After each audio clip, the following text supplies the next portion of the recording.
Michael Boyle's StrengthCoach.com presents the Strength Coach Podcast, brought to you by Perform Better, the experts in functional training and rehabilitation. PerformBetter.com.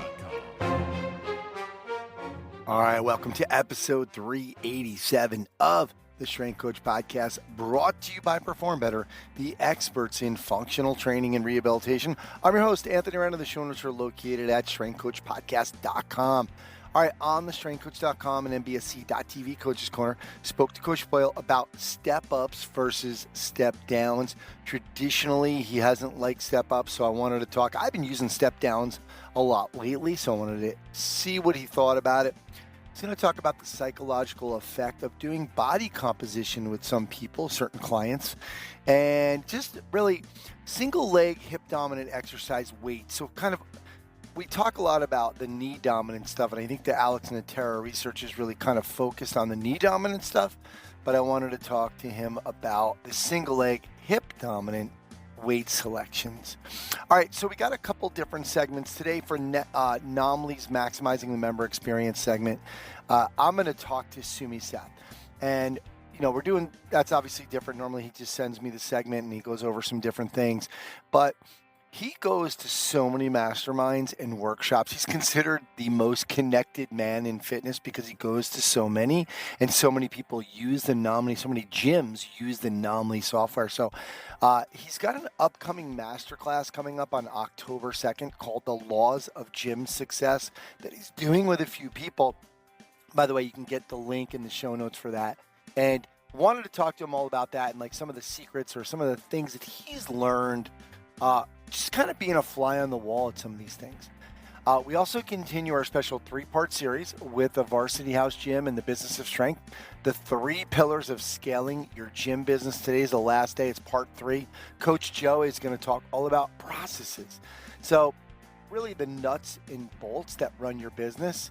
And like he says in the segment, systems run businesses and people run your systems. So kind of getting a good handle on these things, really important. Don't forget the Strongest Year Retreat 2024, September 19th and 20th in Scottsdale, Arizona.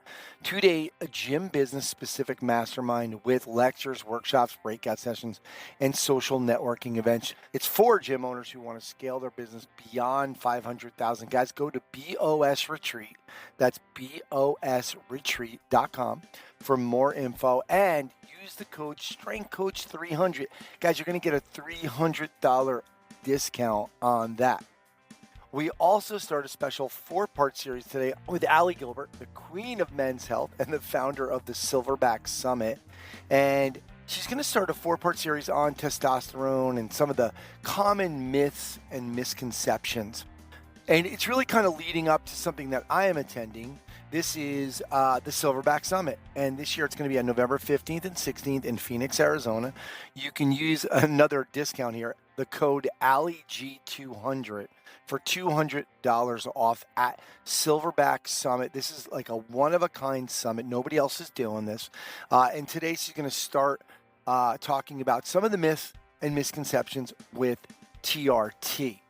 And I just do want to say some of these segments, like I know this is the Strength Coach Podcast, but it kind of goes in line with what we've been talking about with Coach Boyle last couple episodes about how strength coaches, there's never a retirement party for strength coaches, and how it's hard to find strength coaches now. No one wants to get in the business. And really, some of these segments, I really just want to prepare people for not just the X's and O's, but some of the things that maybe sometimes we don't talk about. And, that's why I bring you the member, the maximizing the member experience, the Vince Gabriel business segment, things like the Business of Strength short series, scaling your gym business. Just some of these things, it goes beyond sports and being a strength coach, but I think I'm hoping that it's relevant to preparing people for maybe, either a side hustle or doing some other things, beyond just being a strength coach. Don't forget, guys, right now, Perform Better, biggest sale of the year, 40% off, over 118 products involved in this sale. It's, again, their biggest sale of the year. They got rowers, air bikes, dumbbells, kettlebells, racks of all kinds, bands of all kinds. so much more. Check it all out at performbetter.com. Guys, lots of things to get to. Let's get on the phone with Coach Boyle.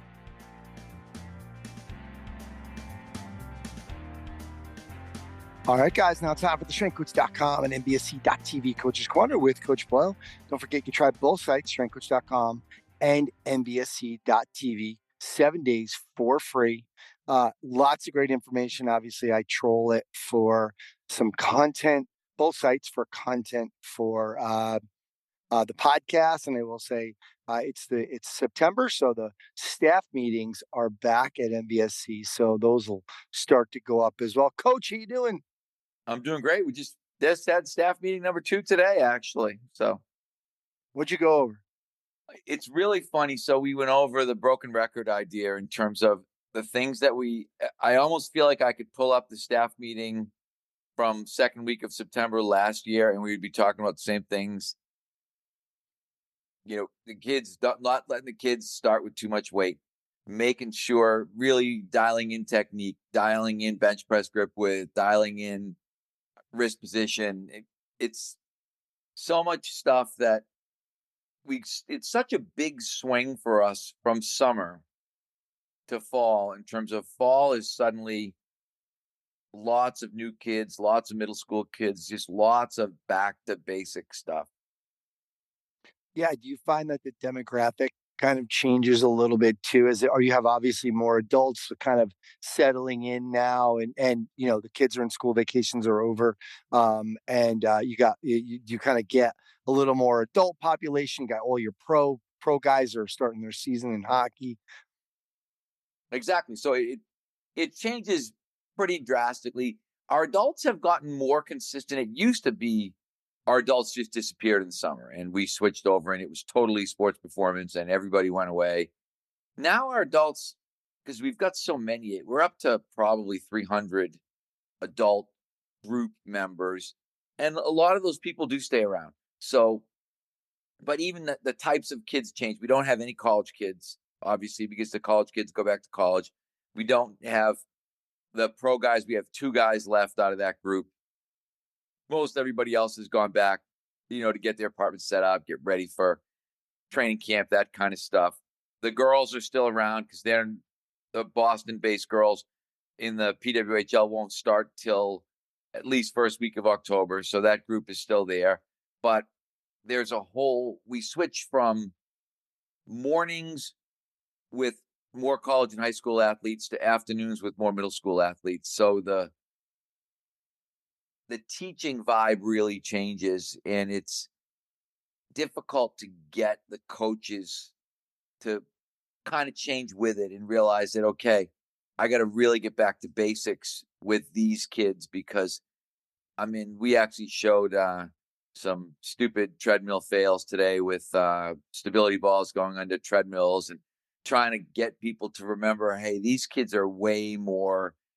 I said it's like watching an episode of Jackass sometimes with the middle school kids. Funny because I think with Allie Gilbert and I were on the phone the other day. We're just talking about some stuff, social media stuff, and I kind of mentioned that quote that you always used to say, that Coach Parker used to say, was remember, these kids, you've said it a million times, but these kids are hearing it for the first time. We're talking about that with social media, how every once in a while. I said that today in the meeting. I said that exact thing in the meeting because I would say half the people in the meeting weren't in the meeting last year because it's a whole new group of interns. So there's 8 new interns. There's probably 3 or 4 staff members who weren't on the staff in the fall. So now you're talking about 12. If there were 30 people there, 12 out of 30, it's not really, I feel like I'm a broken record. I just keep going over and over again, repeating myself. But I realize I have to be a broken record and I have to keep repeating myself in order to get across. I think if you're Steve Bunker or Steve Bigelow or Kevin Carr or Dan McGinley or those guys, you might be thinking, God, I've heard this 1,000 times, but the meetings aren't really for them. But they have to remember that. Bunk's running the show, Kevin's running the show, right? Big's running the show. These guys are all helping you run the show. They have to remind themselves as well we got to keep reminding these kids, even though we said it 100 times. So, Mhm. Coach, just a couple things on, like, I was kind of going over, I forget where it was. I think it was on the forum and somebody was talking about step ups. And I've been really kind of focused on step downs. So just taking, really kind of reignited my passion for because of Peter Attia, focusing on stability and really, starting at the top, really understanding, you got to go down slow and let's get that control first. And I've been It's doing that funny. with, Did you stake out the meeting today? Because no, we talked get about out that of here. too. Yeah, we literally talked about step up versus step down, and looking at step up as a regression. If someone really can't control the step up at 6 inches, and we were talking about, I think somebody who's less, I don't know, I guess somebody who's weaker is probably going to do something that looks a little more like a skater squat, and somebody that's stronger is going to do something that looks more like a one leg squat. So we were just kind of talking our way through that in terms of with the step down with some of our adults. We want to have them really in the middle of the box and their back leg trailing off the box behind them and allow them to go down slightly more hip dominant so that they can maintain control. And then with our adults who are a little bit stronger, we're going to do it kind of the way we would do our one leg squat, where we're more to the side of the box and that leg is a little bit more out in front of you. But we talked about, we've put those in for that exact reason. And we've realized that one leg squats are too hard and don't fit enough of the population, but split squats and rear foot elevated split squats and those things don't give you that stability and control that you're alluding to. So yeah, we talked about that. So if people want to, it's a good pitch to join MBSC TV or strengthcoach.com and be able to see the staff meetings too. Yeah. And I think really important, again, through the lens that you look through. I literally had a woman the other day who came in and she had a hip replacement and 2 knee replacements. And we were talking about some stuff. And I went over and showed her, this is how I want you to walk up the stairs. And that's a step up, right? I mean, she Right. has stairs in her house. And I said, listen, here's what we need you to start doing. You need to be a little more deliberate. You need to put your whole foot on that step. I want you to drive through the whole foot. I want you to focus on maybe some, using your glutes a little bit. And just kind of rethink that. We actually went down the stairs as well. I said, I want a little more control on that step, and then taught her how to, we went over her sitting down and standing up. But those are, to me, those are so important with my demographic to understand that add that step down and then leading into the step up because I think the biggest mistake I see is people use that momentum. They lean way too far back. They get the foot off, and then they're kind of using the momentum to kind of Right. push back. That's why I don't love step ups. I like step ups. I always say, because when you look at the Alex Natera stuff, it's the lowest percent of body weight that you get. So it is effectively the easiest thing you can do. It's also, as you said, it's the easiest thing to cheat at also. Yeah. So it's sort of, it's it's part solution and part problem in terms of, I think it's a good solution, particularly if you start getting somebody to think, I want you to really crush the box with that step up. And then I want you to get up on top and I want you to balance. I don't want you to sneak your foot, because what we used to, the reason we got away from them in college, they were very popular with the kind of track and field community back when I was at BU. And I did them a lot with our guys. I built boxes but what guys would do is they just got good at putting weight on their foot and then kind of sneaking their other foot onto the box. They weren't really doing a step up. They'd have 225 pounds and they kind of did a single foot balance thing and then managed to get their foot off the ground and onto the box. And you kind of look and go, nah, that really wasn't what we were looking for. And so I guess for me, I'm always trying to find things that are harder to cheat at, but also we're trying to find what's the right regression for somebody. Because I think about, you're talking about, hip replacement, knee replacement. That's the perfect leg press person. We talked today about our MVP shuttle and how to use the MVP shuttle. And I probably should have taken a little bit more time. I may actually try to do a more practical oriented meeting next time and go through that. I love talking to you because I Write your end up notes. writing notes about what I want to do next.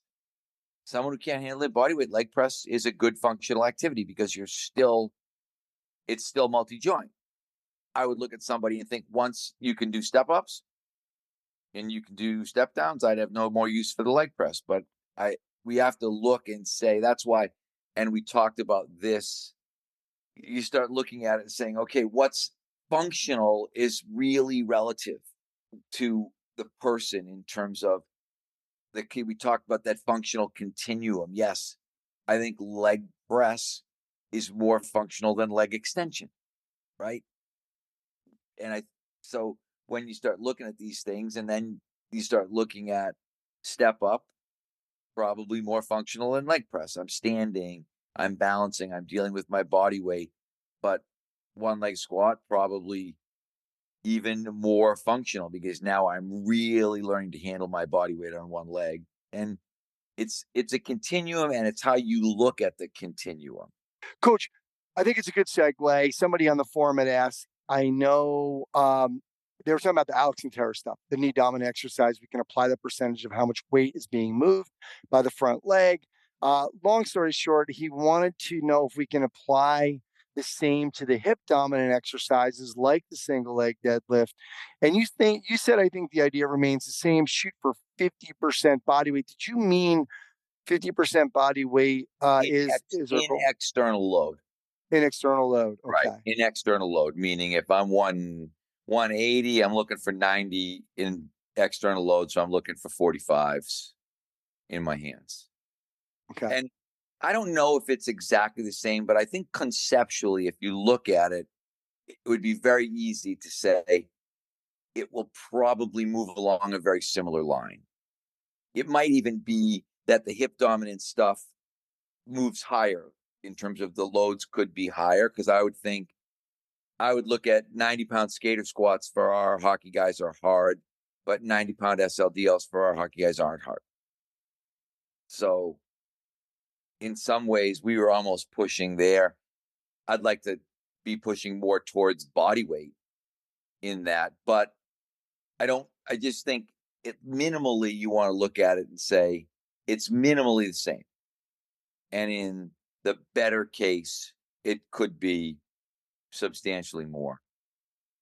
Yeah. Yeah. Because you're right. I find that I'm much stronger in that position, and my clients seem to be able to do more weight than they would like a skater squat or any kind of a lunge, any kind of a knee dominant exercise, really. So, um, Coach, one more thing, just like really talking about psychology here, and it was really a post about body composition and the in body, but it has nothing to do with the machine or right now. But you were talking about, do the bad readings affect your demeanor? So I think, you wrote, I feel like the variability in body fat readings can have a huge psychological effect.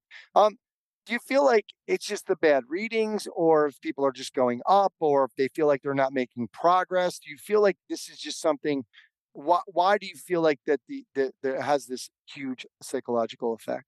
I just think it's really anxiety producing, particularly for your female clients. I had one female client who was an elite athlete who would literally be moved to tears by the body fat test.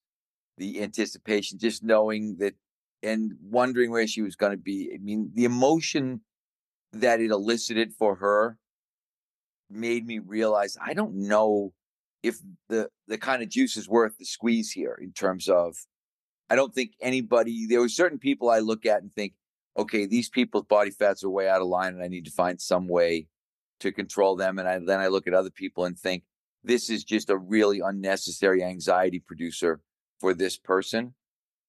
So I'm not a fan of those. And I'm less of a fan. If they were infallible and they said, hey, all the time, they're consistent, they're never wrong, then I would say, because I remember Bod Pod was really big for a while.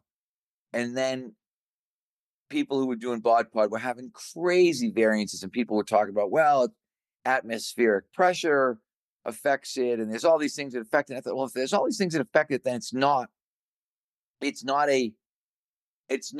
a valid and or reliable tool. And when you think about statistics, Valid is, does it measure what it's supposed to measure? So maybe it's measuring body fat. Okay. Validity could be okay. Reliability, does it do that consistently? And the answer to that part would be no. That's why you look at, there was something on Twitter the other day about Whoop data is probably not valid. It might be reliable. It might be, you might consistently get the same readings, but the readings are not really saying what they're supposed to be saying. And for data, and you know me, I'm not a huge data guy, but for data to be good, it needs to be both valid and reliable, meaning it has to measure what I want it to measure, and then it has to do that with a level of consistency that's not going to psychologically mess with my athletes. And I found that's why we used to use the old Kramer Skindex, because I felt like, I don't know if it's valid. I have no idea if the body fat readings that I get from the Skindex are the correct body fat readings, but it was very reliable. I could tell if you were going up or down. If I measured you, I was very comfortable. And then you get into, I mean, these are all things I remember, what I do remember from statistics, right? Inter-rater reliability, right? If it's two different people doing this, you get two different scores. And we got that all the time in terms of someone would go back and be like, Vinny got me at 15 and you got me at 10. And I was like, yeah, because I don't think Vinny's as experienced with doing body fats as I am. So I think mine is more accurate, but I don't know that. I just know that we have an inter-rater reliability issue where we're not getting our numbers. It's kind of like the presidential polls, right? The margin of error is 3%.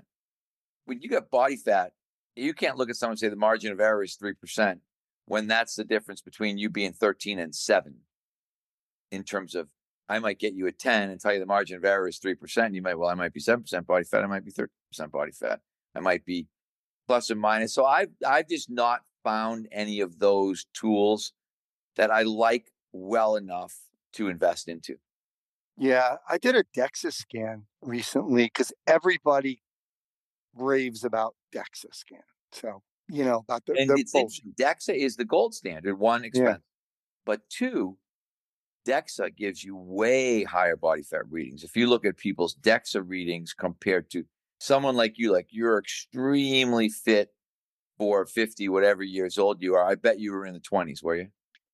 I was 20. Yeah. Yeah. And Right. I was pissed, man. And so that was what I was But getting if you to. look at DEXA data, you'll see athletes in there that are 20. It's not, that's the stuff, that's what bothers me about these types of things is the inconsistency. It's like force plate vertical jump versus vertec vertical jump versus jump mat vertical jump. You need to have one that's consistent that everybody understands and not be able to look and say, oh yeah, there's a lot of variability here. Okay, if there's a lot of variability, that means somebody's data is wrong. Yeah. I mean, I felt like, well, it's funny. We have an in-body at the gym, and I was doing it consistently just to see. And it looked like, yes, it is pretty consistent. Okay. I don't know if it's right.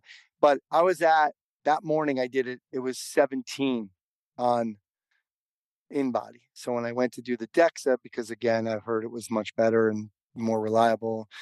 So to your point you said about women, even for me, 57, I'm working hard, I'm doing all these things, and I'm like, And you're 20, but you're in great shape. Like if someone, if you stood up and looked, you don't have significant abdominal fat. Your waist girth is significantly less than your chest girth. All the things that you're supposed to have. Yet on a DEXA scan, you're 20. I would bet the DEXA average is in the 30s. I bet. Yeah, it's crazy. Jeez. But yeah, so it is funny and kind of looking at, there are some people that we don't want to do it at the gym. We're like, whoa, let's just, for example, my wife, I would never do it with my wife. She's very rarely wants to go on the scale. Then when she goes to the doctor, to your point earlier, it gives her so much anxiety about going on. And I said, I'm trying to encourage her, like, hey, it'll give you a starting point, right? I'm trying everything I can and nothing works. I'm telling you, the psychological aspect of it is amazing. Yeah. Good stuff. All right, Coach, we'll let you go on that. Thanks for doing this, and we'll talk to you next time. All right. Thanks, Ant. Appreciate it.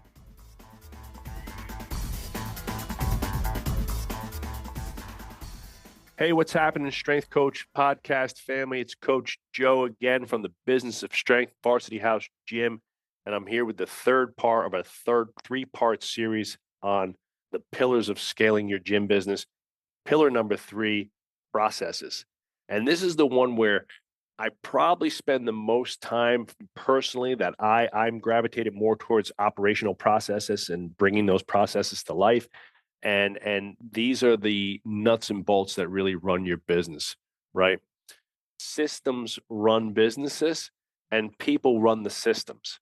So once you have a great vision and you're clear on your vision, you know exactly where you're trying to get to, what it looks like, how many business, how much money, everything involved in envisioning the scale process. You have outlined your perfect employee, the skill sets you need, how you're going to recruit them, and you've added some who's to your business. And now you have a great foundation of people that are willing, ready to scale with you and see that big vision. Now we can start to create the processes that we need to scale. And here's a couple quick ones that I think are really important for you. One is your marketing and sales processes. As you scale, what I've learned the hard way, trust me, is that going from a solo entrepreneur, guru in a box gym to a partnership 5,000 square foot gym to a giant 20,000 square foot monstrosity of a business, the marketing and sales processes that got me to 100 clients would not get me to 200, and from 200 to 500, you have to greatly change things because of attrition and the reality of attrition, and because there is something called demographic saturation. As you grow here at HQ, we have nearly 500 members, and we have been in this community for 18 years. So that means we have cycled a lot of the community members through the gym, and the growth slows down. And in the realm of training, if you're a big West Side guy and you know Louis Simmons, he had a quote that said, as the load grows, velocity slows. And that's kind of something I use a lot for business. It's much harder to go it's easy to go from 0 to 500K. Much harder to go from 500K to $1 million. Very few gyms make it past the $1 million mark. And I only know a small handful of gyms that are sniffing 2 million. Why? Because the work that it takes to get to that level takes so much more precision, intensity, and focus. And a lot of people just don't want to do the work. Same thing like bench pressing, right? Easy to bench press 135, a little harder to 225. 315 is a pretty big bench press for most people. And the most of us don't know anybody personally who's bench pressing 500 pounds. Why? Because it's hard to bench press 500 pounds. Same thing in business. It's hard to get a gym to $1 million, 2 million, and so forth, right? So the processes of scale, what you need in marketing, you have to start thinking about creating a marketing company in a sense within your business. You have to go from being the doer of things to the marketer of things, right? Ebook classic. And now I spend the majority of my days thinking about how are we going to get new business? What connections do I need to make? Who's in the community that I need to rub elbows with? And how do we grow this thing from a standpoint of marketing and sales and opportunities? And so you have to have all the outlets of marketing going to get past $1 million. So you have to have great email. You have to have great social media. You have to have really great joint ventures. You have to have a consistent defensive marketing plan on the back end for reactivations, referrals, upgrades, right? And fun community events.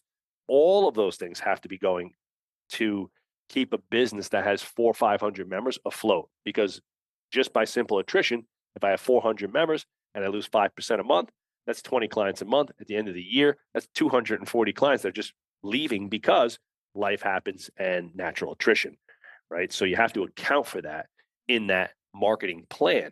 And the marketing that Joe and Dan did in 2006, 7, and 8 was just like, hey, you want to come trade? Right? And that don't work when you need to close 20 people a month, plus just to keep the doors open, right? If you're losing 20 a month, you need 25 a month to grow. So the reality is it takes a lot of marketing and a lot of sales BTUs, right, to keep this business afloat. When it was just Joe in the box by himself, if I made 2 or 3 sales a month, it was like unbelievable, right? And I was like, this is amazing. I just signed up another 2 kids this month. And it was like very exciting. We're now, if we're not getting 5, 6 a week, we're having a bad week. So that's the reality on the marketing and sales side. The other thing is the financial side. As you grow and you divide the business more and more into either more shops, more LLCs, and things like that, the money gets complicated, right? So you have to think about what that looks like at scale and how you're going to, in a sense, improve your lending situation, your line of credit situation, your financial situation where you're borrowing money from the bank, taking small business loans. Scaling your money and the way in which you fund the businesses is mission critical. So whether that's private loans, bank loans, small business loans, line of credit, or a cash pile that you've stashed for a while, you have to think about what does the money need to look like as we scale? How much should we keep in a cash cushion? How do we protect the money in one business and not, drain that money to open up another business? One of the things that Dan and I were really clear on is that we didn't want Varsity House HQ to just be this dumping ground where all the little ancillary expenses and things like that just got absorbed by the bigger business, just because technically it's the big brother, makes more money. It's like, oh, well, we'll just put that on the VH HQ account, or oh, we'll just borrow some money from HQ. We didn't want to do that. We want these to really be standalone businesses. So we wanted to make sure that we had the money set up properly. And for us, that meant, some private lending ourselves, right? We're taking loans, meant some bank loans and lines of credit, and just improving our lending ability. And that starts way before you ever open up the first gym. You got to make sure your credit's tight. You got to make sure you're paying your bills. And you got to build some relationships with some of the local community banks that are willing and wanting to support local small businesses. So you got to get those finances down tight. And then last but not least, here, one of the processes that I think is really big for people is the training process, right? Now, we're not going to talk X's and O's here, but there's a huge difference having a team training 50 people and then having a team that has to keep track of 400 people. Customer service, body language, delivery, consistency, all those things need to improve. Digitizing your training processes onto some type of training platform like True Coach, Train Heroic, Barbell Logic, whatever it might be, right?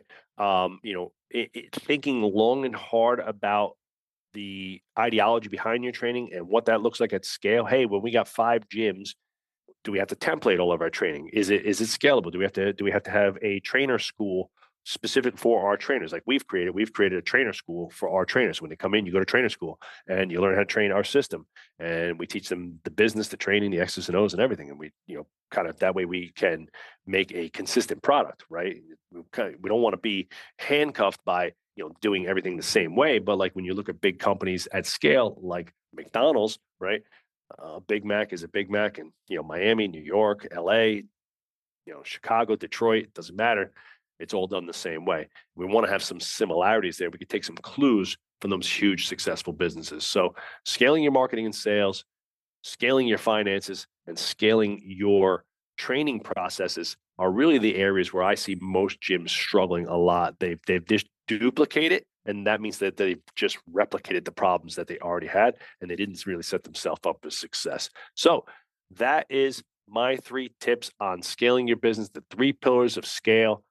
The vision that you have, the people that you have, and the processes that you have will determine your ability to scale successfully. Don't make the same mistakes we did. We duplicated the first one. We scaled the second one, and things went way, way better. If you have more specific questions, let me know. We'd love to help.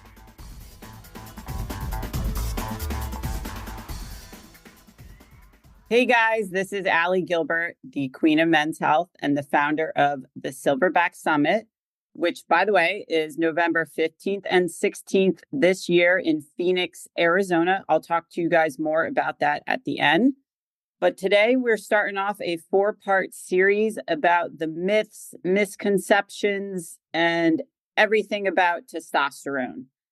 TRT, or testosterone replacement therapy, is one of those topics that has a huge amount of misunderstanding and misinformation out on the internet. So over the course of this 4-part series, I want to be able to provide you guys with the information necessary to advocate not only for your health if you're a man, but for your client's health if you work with men. So today, the first part is talking about, do I need TRT and where do I go to get it? Because a lot of the times, if you've been to a GP or some sort of primary care physician and you try to go to TRT through insurance, you might find that you're dismissed. You are told that you don't need to test testosterone because you're too young, whether that's 35, 40, 26, whatever, or that your testosterone is, quote, normal or in range. Now let's talk about that range. That range for men has decreased twice in the last couple decades because the average of men's testosterone has shown to be lower and lower. In fact, it has actually decreased about 1% since 1982. So that's 40% in the last 40 years, which is a lot. So understanding that where you fall and being called normal does not necessarily mean optimal. So the range used to be around 350 nanograms per deciliter up to around 900 and 1100. That is where our fathers, our grandfathers were typically measured. They lived upwards of the 900 range. Nowadays, I've seen lab ranges as low as like 185, upwards of like 800. So to be a 30-year-old man and have a testosterone level of 300, you would be considered normal. But you still may not feel good. You still may have symptoms of low T, such as brain fog, inability to put on muscle. And when I say that, it's not turning into a bodybuilder overnight, but, getting what you should get by the work that you put in the gym. And that can also come with fatigue, lethargy, just low motivation, low sex drive, low drive for really anything in life. So a lot goes into that. So the problem with going to somebody who is insurance-based is there's regulations with insurance, and the insurance companies will force you to qualify for testosterone replacement, meaning you have to be under 300 twice in a row in order to be deemed a qualified person for TRT. And honestly, there are guys who are at 300, 400, 500. They still may have symptoms. So that's really unfair to somebody who's really suffering. And this does not matter what age you are. We've had clients in their late 20s. I've seen people's blood work 20, 21, 22, where their test levels are 180, 220. It just is very abysmal. So the best way to frame this is to think not to go to your GP or anybody who goes through insurance because they're not trained to handle this. It's not their specialty. It's not what they deal with on a day-to-day basis. So what we want to do is think about who is a private clinic or a practitioner who does this all day, every day. Personally, we work with Merrick Health. They're a fantastic telehealth hormone optimization company. And you can put in what you know you're going to get out of it. So think of the cost yearly. And this is going to be different for everybody, but maybe $2,000 to $2,500 a year is actually really, really good comparatively. If you go through insurance-based practice and you want your hormones tested, the doctor may say, sure, we'll test them, but you may get a bill in the lab from the lab that's like $3,000, $4,000. I've seen it happen. It's really weird, and there's no reason for it. It's kind of like if you go to a nightclub and you get a bottle of alcohol and they mark up the price to like $800 for a bottle of vodka for no reason at all. It's the same thing that labs do for testosterone. So obviously we want to avoid that. So when you pay out of pocket, whatever you pay is what you pay. And you're going to get very competent care by people who know exactly what to do. So how does this go back to what if you need TRT, you're not sure, blah, blah, blah. So one of the things that has to be addressed is your lifestyle. And it's so boring to talk about, but dialing in your nutrition, sleeping, avoiding or even limiting alcohol, taking care of exercise, making sure you're lifting weights, getting some steps, getting sunlight, the stuff that you hear people talk about all the time. We do that for a reason because it works. So whether a man goes on TRT or not, that is something that needs to be addressed. So if you're not dialing that in, I would start there. Start by getting outside every day, going for walks, start lifting some weights 2 to 3 days a week, start doing some cardio, some mindless Netflix, easy cardio. Make sure you're eating plenty of protein, plenty of healthy vegetables, getting in quality fats, quality carbohydrates, and sleep. And then take a look at your labs again after you've really put a concerted effort into getting healthy to look at where your testosterone levels lie. Don't be surprised if they don't go up a large amount. So, is it possible to optimize naturally? Yes. However, you really have to dial those things in. And that's something that not a lot of people are willing to do. So if you're dealing with brain fog, if you're dealing with just very low motivation, you don't feel like yourself, you feel like something's off, just start by getting blood work done, see where you lie, assess your lifestyle, where are the areas that you can improve, and then make a decision from there. And make sure you talk to somebody who does this all day, every day. So this is something that we will be talking about at length at the Silverback Summit, which is my men's health event, because there is no men's health event out there. There literally is nothing else in the world that exists like this. And I brought together my top experts in testosterone replacement, all the physicians, all the practitioners who know exactly what to do, who I've learned from the past couple decades. I've brought them together, as well as the top fitness and nutrition experts in my network, business coaches, everything that we discuss, from sexual dysfunction to testosterone optimization to nutrition, fitness, business, relationships, everything having to do men's health. We talk about that in this room. Anthony is coming. You want to come hang out with him. It's going to be a blast. I call it a party with a bunch of men's health education. So that's November 15th and 16th in Phoenix, Arizona. Go to silverbacksummit.com and use the code ALIG, ALIG 200 for $200 off the price. Next time in part 2, we're going to talk about prostate cancer and the myths and misconceptions surrounding about that.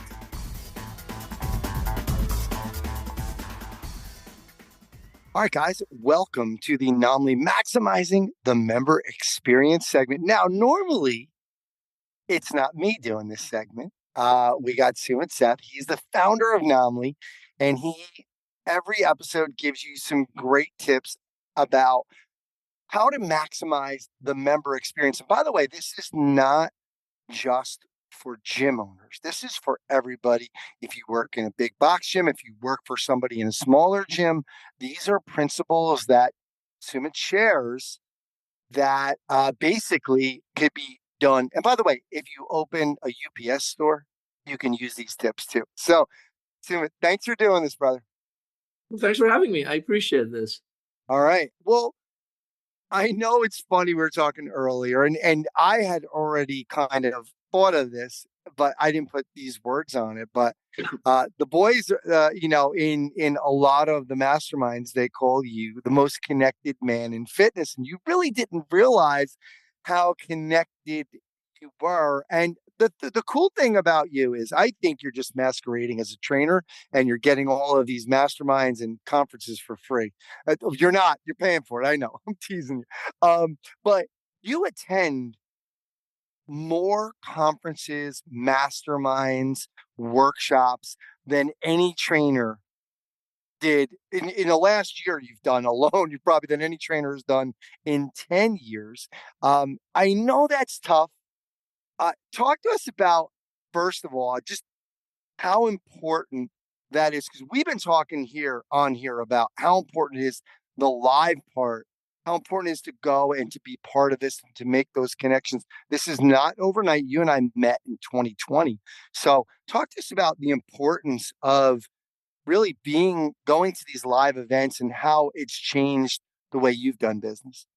Yeah, no, that's a really good question, and yeah, thanks for the most connected part.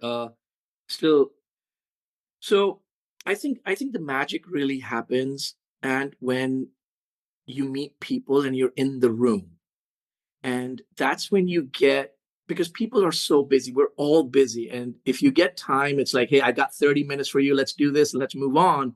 But that's not how genuine long-term relationships and connections are built. They are built over a period of time and over a period of events, episodes, interactions. And when people have more wiggle room and space on either side, when you just have good conversations. And I believe the good conversations happen when the environment is also suited for that, right? Like you can't expect a rose to grow in a desert. So it needs its proper fodder, fertilizer, and stuff. And I think conferences and events and mastermind events just happen to have that right fertile mindset where people are coming in to learn, to grow, to contribute, to give. The educators, they're like they want to give their best, and people want to learn.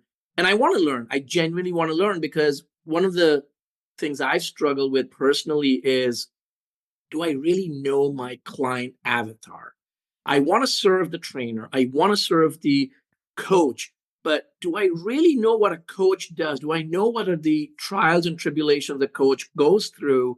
Because the more I can understand that, the more I can get into that mindset, the better I can serve him or her, come up with better techniques, come up with a better product, come up with better marketing, just so that I can connect better. So this whole thing started in terms of making sure that A, I learn, so I'm a student of the game, and then B, I get to hang out with the most amazing people, like all big hearts. They want to give, they want to lead from the front. They just making the world a better place, and I get to hang out with them and understand their mindset. That's the best job in the world if you think about it. So it's all about people. In the end, we talk about it like it's we say we're in the people's business. It's the service industry. It is. So you need to know the people behind it, and that's what it does. Like I don't think we would have connected and bonded the way we have had it not been for the personal connections and the ongoing engagement that happens. We meet up again, we meet up again. The frequency, should probably write a book on this, but like the relationship equation in my mind is, one part of it is frequency and the depth of the conversation. So when we go long term, have deeper conversations, more meaningful conversations, it just, you develop that bond, and that's what you're seeking. So Yeah. long-winded, but No, I agree. And I think one thing that you hit on was this industry. We see a lot of fighting, quote unquote, fighting on the internet, but that is not even close to the real picture of what this industry is like and how trainers interact with each other and when they go to conferences and the great things that happen at a conference. And I think you also hit on another thing that's super important is that um, it takes time because, like I said, 2020, you and I were at Results Fitness together, and that relationship just didn't all of a sudden, hey, you're on the show. Uh, yeah, a really good tip here, everybody, is what Sumit did with me was he said, "Ant, we didn't really get a chance to talk. By the way, everybody, this was the weekend. The country got shut down on Monday, so we were together that Thursday and Friday, yep, and so we really didn't have a chance to really connect. We did, but then he got me on the phone and he initiated that conversation because he wanted to just to get to know me more. And then it wasn't like, hey, I want to be on the podcast right away either. Then we saw each other at Perform Better. The first time it was, we were allowed to go back. So, and that's when things started to get deeper, right? And so, good points there. I think number one, great industry if you're open to it, and then things just take time. But I want to ask you one thing: is a lot of times it's really good to learn from people's mistakes. So, what do you think some of the people you've been the fly on the wall in all of these masterminds? Do you think it's because they don't really put enough time into their member experience? What do you see as a huge problem with these smaller gyms, these people that are trying to make it? So I think what I've noticed is two-part response, basically. One part I would say is there is so much focus and energy and inputs put into client acquisition, marketing, and sales. And yes, it should be like, after all, there's like, if I was to look at a coin and I'm looking for a coin on my desk, it's heads or tails, right? The two sides of a coin. One side is client acquisition, but the other side is really where the work truly happens, which is client retention. Sure. And all of us, myself included, we have to step back and say, are we really that good? We think we're that good. Is our product really that good? Because we kind of justify that people come and go that, oh, they were not serious. Oh, that something's come up, this and that. Like, but it's also a testament to how do we show up, because we sell them the promise that you're not just a number, you're somebody, your family, we think about you, we will hold you accountable. Like, we're selling accountability as trainers and coaches, but then we turn back and we forget about them. We just forget about them, and it's difficult for us to take ownership of that. And yes, there might be some people who are losing jobs, there might be people who are moving out of the country, but more often than not, we just lose sight, because I think there's something fun to be done about the chase, right? So we're like, the chase is always sexy, right? You're going after, you're winning new people, you get the high, you're like, I put in so much money on Facebook, I got an ad, I got some people going, great. But it's the servicing. And I think the more astute business owners have realized that money is always made on the back end. If you can truly keep those people to have, like, just if you get them to stay longer, they are paying longer. They're getting better results.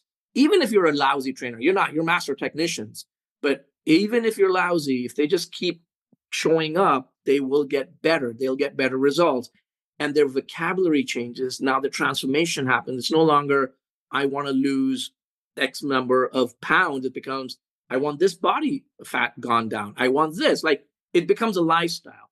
So the best gyms, and the thing is that they focus so much, they're obsessed about retention and client experience, because they realize that's the cash cow. Because there's, as a gym, you only have so much of capacity. It's not like my business, which is infinitely scalable after a point in time. It's you just have a brick and mortar. That's what you can have. You can only house so many people. So if they just stay there, you've already paid the client, customer acquisition cost. How do you now get them to stay longer so they pay longer? So that's one part. Yeah. The other thing I would say is about the failure thing is, what I love about the industry and about the educators and about the people who keep showing up is this insatiable need and drive to learn. They're very curious, right? They're like, okay, we failed here, that's okay, but it's not a failure till you give up. And I think most people don't give up. At least the people that are hanging out in the masterminds, they want to learn, sure. They want to pick up again, pick up the next. Just do things better, make it more operationally effective. Can I standardize it, right? Do I have an SOP for it? And I've seen they're curious, like, oh, that failed. We'll give it another shot. We'll give it another shot. We'll give it another shot. And you just keep fine tuning. And with time, it just gets better, because you don't give up. You just learn. You don't fail, you learn. Yeah. And I think you mentioned something about almost like not being that good, even if you're not that good. And like you said, or like you intended a little bit, and I knew what you were saying is, it's not only about how good you are, because we can all get to a certain level, and we're not saying we're a lot alike in the gym, but especially if you do work in a smaller gym, you're probably not standing out from other trainers. But my favorite saying from early on that I heard Coach Boyle say, and I know it's not his saying, but nobody cares how much you know until they know how much you care, right? 100%. So, I am always texting my clients when I'm not texting them to say, hey, how do you feel after today's workout? I only text them when they don't come in, and because they were sick, or my client had an appendectomy on Friday. He thought he had food poisoning. So I've checked in with him twice since then, right? I checked in with my other client who was sick on Friday. So there's all of these. My other client had her dog put down Friday. So I checked in her on her on Saturday, right? People love that stuff. And I'm not doing it. I am doing it because I genuinely care. Because those are my clients. They become friends, right? And so, but you have to also, there is a conscious effort to kind of make sure that you're doing those things to kind of show them that you care. Because like you said, we get caught up, and sometimes we get caught up in this whole thing, and we just kind of forget. Yep. And as a coach, I know, I mean, I've seen it firsthand. Life is hard. It is super hard. You're getting up early morning. You open the doors. You go through your first through 3, 4, 5 back-to-back sessions. Then you get a little leeway, right? Then now you're trying to take care of administrative tasks. Another coach might not show up if you're the gym owner, right? You might get a lawsuit. Someone might break their leg on it. Equipment's not working. You got to pay the rent. You got to pay. A toilet breaks in the middle of all of this. You're like, what the hell am I doing? It's very overwhelming. And it's you're wearing so many hats. It's not even crazy. It's just amazing to cobble all of that together. Like you're just playing so many roles. We're all understaffed from that viewpoint, but you make do. You just make it happen. And at that point, like you said, there's something that needs to be there to be like, I got you. Have you thought about this? Because my trainer, Jake, he used to say, I mean, when we became friends, like you say, you become very intimate with your personal trainer, personal coach, and you become friends and you become intimate. And then he would always ask me, hey, what did you eat? What did you do? What about that? When I was in the session. But after the session, he'll forget about me. And once I became so comfortable with him, like, dude, you always ask me, but you never bloody follow up. What's wrong with you? Because you give me this vibe that you care, but then you don't do anything till I show up again. And that's when he broke down and he said, you know what? It's not that I don't care. It's like a little bit of it is I forget when you're not here. Out of sight becomes out of mind. Yeah. And I don't have things that remind me because I'm always worried about putting food on the table. I'm worried about this. I'm worried about an upcoming payment, whatever it is. So I was like, yeah, okay. So those were the impetus and the triggers for me to say, what can we do to help the coach shine? Because you genuinely do care, like you beautifully said. It's just that you forget, and in the minutiae of life, you just forget. Was that the impetus for you to start the company, to kind of say, hey, we need to provide something for these gyms, for these trainers that is going to help them do the things that really could be automated, but at the same time, just almost like a kick in the butt to remind you to do those things? Yeah. So backstory, it was done initially as just a hobby to help Jake, my friend, my coach, because I'd sold my business. I was on this sabbatical, trying to focus on my health, just regain my own health and strength and relationship with my wife and kids, which was pretty much fallen apart. And he helped that. And then the more I connected with him, the more dialogues I had with him, he shared about things like, yeah, we could fix that. We could fix that. It just became a kind of a pet project. What happened was when he started seeing results, it dawned upon Raj and I, were like, are we on to something? Or this is just Jake, or is this the natural population? And that's when I started going out and trying to figure out who else is in this space? Like, what is the space about? Because from the outside, as a client, the only thing I knew was I did not want to work out at Lifetime Fitness. I was a member of Lifetime Fitness. It was very swanky. It was great, but I wasn't getting that personal connection, that personal attention that I craved for. And with Jake, I got that. And then, so one thing led to another. And like, oh, okay, training is not just training. There are two different types of businesses. There's, the global gym and the DIY, and now there's the training gym. And then I got exposed to training gym. And then, of course, later on, I'm like, no, there's also CrossFits. And there's more. There's large group training. Like, now you understand the vocabulary that you were initially blind to as an end client. You just think it's fitness. It's just, I'll just go and train. Yeah, and to your point earlier, is there's so many things. For example, and you know this from Rick Mayo and them, they only allow a certain number to join, right? Yes.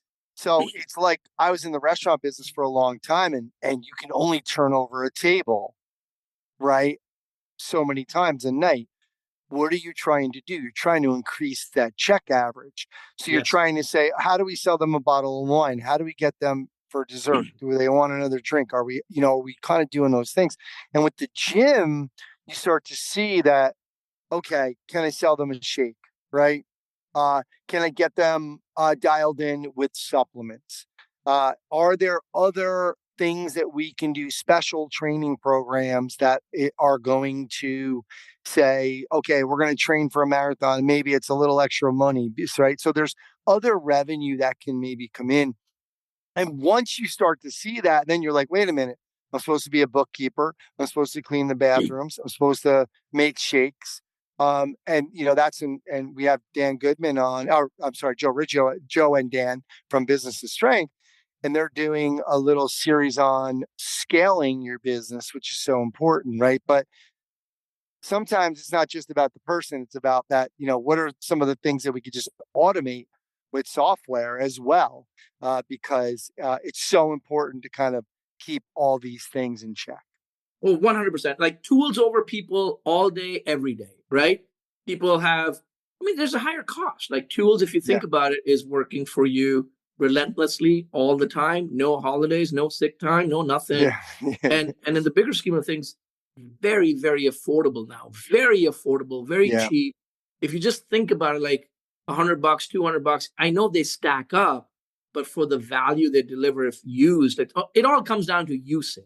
Yes. No matter which industry you're in, whether you're a coach, it's about, is your facility being utilized by your clients? Yeah. And for me, it's also usage. Like my clients are business gym owners.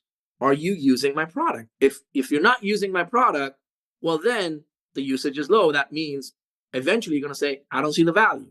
So it's all about how do we drive the usage in our business, in the brick and mortar business. It's everywhere. It's all about usage. How do I get them to taste it, experience it, and crave for more and want them to come back for it, which is all usage. It's usage, usage, usage. Yeah. And that's about it. Very cool. Well, we could go on with 20 more things here. And we do have the segment each month or twice a month, but there's only so much you can cover. And I know coming up, you're going to be part of a masterclass. So tell us about what's going on so people can understand and, get a little more like just kind of like, cool, I can, put it like they're getting little tidbits here on the Strength Coach podcast. This has obviously been a little bit more, but what is this masterclass? Tell us all about it.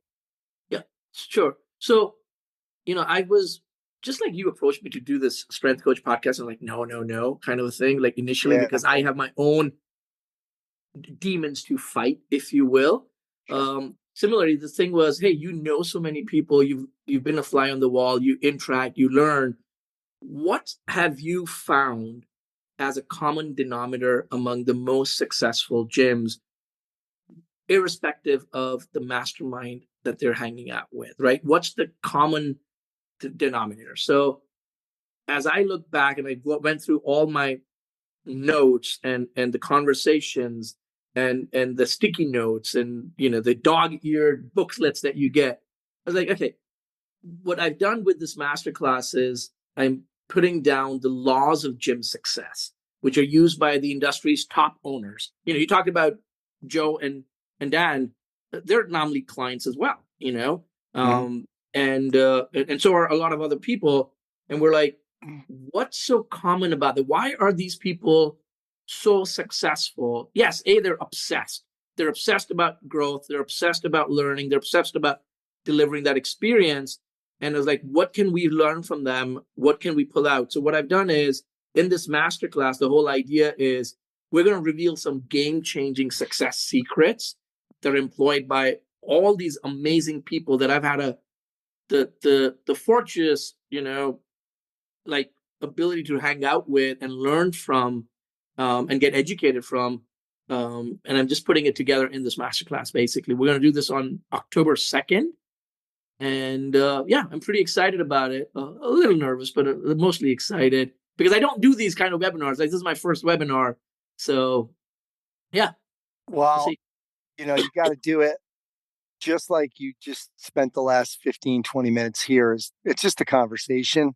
And these are things that, these guys like me and saying to you, Sumi, we need to get you voicing this, right? It used to just be the sponsored part, but we need to hear from you, because when I was talking to you, you had all this great stuff like they're listening to. So I'm so glad that they pushed you into this. So we're gonna have links on the show notes of Strength Coach Podcast for you guys to sign up. But just a reminder, it's the Laws of Gym Success. It's a masterclass on October 2nd, and we're going to remind everybody over the next even after next episode when you go back to your original segment. So Sumi, thanks for doing this. We really appreciate you. It's been we learned a few things, even though we didn't give them everything, but we learned a few things. You are the man, so we appreciate you doing this, brother. No, thanks for having me. I appreciate you, and I appreciate Strength Coach Podcast, and I appreciate you bringing out all this amazing education to the whole community. Seriously. All right, that's going to do it for episode 387 of the Strength Coach Podcast. Guys, the show notes are located at strengthcoachpodcast.com. It's where you're going to get the links for the masterclass that Sumi's doing, link for the Business of Strength, and the Silverback Summit. So just, everything is there at the show notes, strengthcoachpodcast.com. Don't forget, you can try strengthcoach.com and mbsc.tv, both different sites, but they both offer 7 days for free. Go to those sites to check out and start your new trial. Special thanks to Chris Poirier and the folks over at Perform Better. They got the biggest sale of the year going on, 40% off 118 products. Rowers, air bikes, dumbbells, kettlebells, racks of all kinds, bands, so much more. Check it all out at performbetter.com. Thanks to Coach Boyle for sharing his insights and philosophies into the world of strength conditioning and performance enhancement. Thanks to Sumi, Seth, and Namli, helping build relationships through personalized communication so your members stay longer and pay longer. Don't forget Masterclass October 2nd, the Laws of Gym Success, not only for gym owners. Link is in the show notes. Thanks to Coach Joe and the team at Business of Strength. Don't forget Strongest Year Retreat 2024, September 19th and 20th. It's next week, Scottsdale, Arizona. 2-day gym business specific mastermind with lectures, workshops, breakout sessions, social networking events for gym owners who want to scale their business beyond 500,000. Go to bosretreat.com for more info. Use the code StrengthCoach300 for a special $300 discount. Thanks to Allie Gilbert and the Silverback Summit. I'm attending this year, November 15th and 16th in Phoenix. Use the code AllieG200. You guys are going to save $200 at silverbacksummit.com. That's going to do it for this episode. My name's Anthony Rena. Thanks for listening, and I'll speak to you next time.